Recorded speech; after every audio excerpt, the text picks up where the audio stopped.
Voice of people channel में आप सभी का हार्दिक स्वागत। ग्राउंड रिपोर्ट के लिए मैं हूं मोहम्मद रफ़ीक और आज हम आए हैं सब डिस्ट्रिक्ट बिलावर के एरिया में। और यहां पर हम चलते चलते मेरी मुलाकात जो है एक जानी मानी हस्ती जो कि अपनी तारीफ के महताज नहीं है, इनसे बात कराना चाहेंगे। और आप बेखूबी जानते हैं कि रोमी खजूरिया जी हैं और इन्होंने जो है थोड़े दिनों में ही बीजेपी ज्वाइन की है। और हम चाहते थे कि कई दिनों से इनसे मुलाकात करें मगर हुई नहीं। तो अब हमारे ये यहाँ पर इस एडीसी ऑफिस और तहसीलों का ये चक्कर लगा रहे हैं, लोगों के काम कर रहे हैं। तो चलते चलते हमें इनसे मुलाकात हुई। बहुत बहुत स्वागत है सर आपका।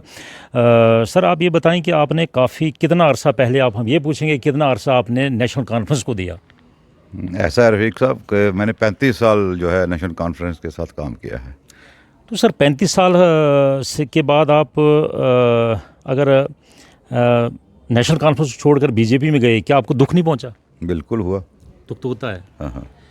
अच्छा खजूरी साहब, हमारे सुनने में आता था कि आप एक उमर साहब के एक दायां कान थे, या जिसको डोगरी में हम बोलते हैं सज्जी बाँ। तो ये कैसा हुआ? ये हमें यकीन नहीं आ रहा था। बहुत अरसे से पहले आप जाना चाहते हो तो जा सकते थे, मगर अचानक एकदम से एक परिवर्तन हुआ। कुछ ही दिनों में, 2-4 दिनों में हमें खबर मिली कि जा रहे हैं। वजह ऐसा है कि ये आप ठीक कह रहे हैं। उमर साहब का मैं फ़ैन रहा हूँ। उमर साहब बड़ा एक ऑनेस्ट लीडर है। लेकिन जो प्रोविंस में लोग बैठे थे, जी जी, प्रोविंशियल कमेटी नेशनल कॉन्फ्रेंस में, जी जी, तो ये किसी बात पे हमारी जो सहमति नहीं होती थी। जी जी, तो बड़ा एरोगेंस थी इनमें। तो इसलिए उधर मोदी, उन लोगों में ईगो था। ईगो बहुत ज़्यादा। तो उधर मोदी जी का जो हम काम देखते थे, मोदी जी का जो जन कल्याणकारी जो योजनाएं देखते थे, मोदी जी के अंदर जो राष्ट्रवाद हम देखते थे, जी जी। तो ये सारी चीज़ों ने हमें जो है वो कायल कर दिया। अच्छा। तो हमें लगा हमें अब कुछ जो बाकी का ज़िंदगी का समय है वो भारतीय जनता पार्टी में मोदी जी के नेतृत्व में देना चाहिए, ताकि हम राष्ट्र के काम आ सकें। राष्ट्र निर्माण में, राष्ट्र के विकास के लिए जो मोदी जी काम कर रहे हैं, इसमें हमारा भी कहीं ना कहीं थोड़ा बहुत योगदान होना चाहिए। नहीं, वो तो बिल्कुल सही है। मगर आपको जब भी नेशनल कॉन्फ्रेंस, जैसे फारूक साहब हैं, उमर साहब हैं, आपको हर वक्त पैरोडी पे रखते थे। वो आपकी सुनाई भी होती थी वहाँ पर, बड़ी इज्जत मान था आपका। और आपके पास बनी, बसोली, बिलावर, ये मतलब यूँ कहें कि लगभग 3 डिस्ट्रिक्ट के आपको प्रेसिडेंट बनाया गया था।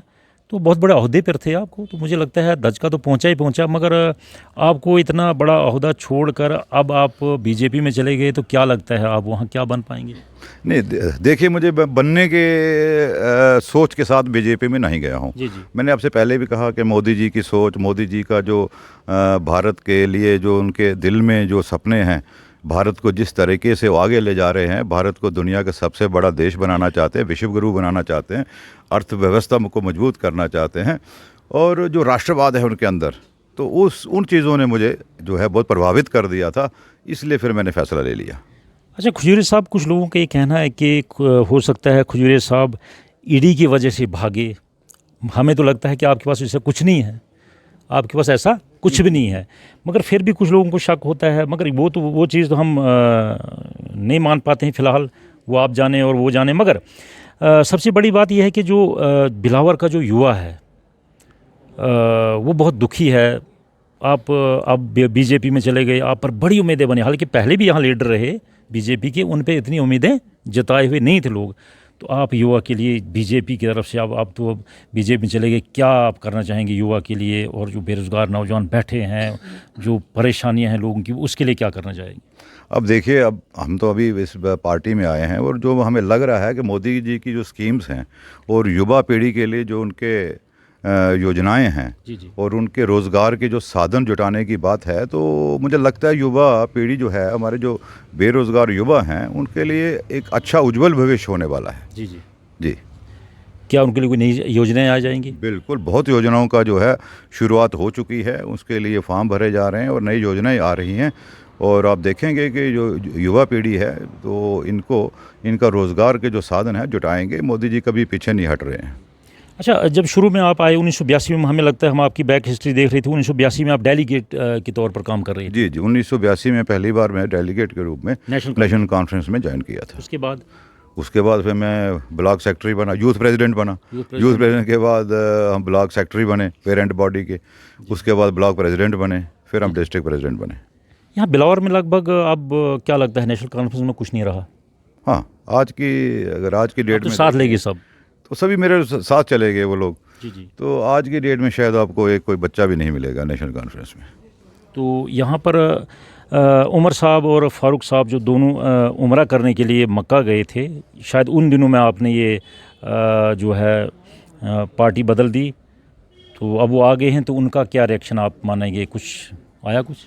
अब देखिए, जब हमने feedback पार्टी ही बदल दी तो अब क्या रिएक्शन हो सकता है। नहीं, वो तो बहुत चाहते थे आपके उनके साथ घरेलू टर्म्स अच्छे थे, मसला पार्टी का नहीं है, मसला इखलाक का भी है। तो उनका बड़े अच्छे इखलाक थे आपसे, तो उनमें तो थोड़ा रोष होगा ही होगा। इसलिए नहीं होगा कि एक आदमी चले गए, आप क्या देते उनको, वो आपको क्या देते, मगर एक अच्छा दोस्त बदल गया। बिल्कुल बिल्कुल, हमें भी इस बात का दुख है, लेकिन अब हो गया फैसला बस। ये सिर्फ आप जो ये डिवीज़न की पार्टीज़ है, जैसे सेक्रेटरीज वगैरह, प्रेसिडेंट वगैरह, इनसे आपको यूँ कहे कि झगड़ा हुआ? मैंने कहा ना आपको, प्रोविंशियल जो कमेटी है हमारी, इनका काम करने का तरीका नहीं, एरोगेंस बहुत है, एरोगेंट लोग हैं ये नहीं पार्टी को चला पाएंगे। और डेड वुड है सारी, तो डेड वुड के साथ क्या भविष्य हो सकता है पार्टी का? जी। लगता है खजूरी साहब इसीलिए पार्टी में दिन ब दिन लोग बदल रहे हैं, क्योंकि इनमें जो छोटे पैमाने पे लोग हैं, चाहे डिस्ट्रिक्ट लेवल पर हैं, चाहे प्रोविंशियल लेवल पर हैं, उनमें प्रोड ज़्यादा है, और इसलिए इनको छोड़कर लोग जा रहे हैं जो पार्टी के, लगता है मुझे।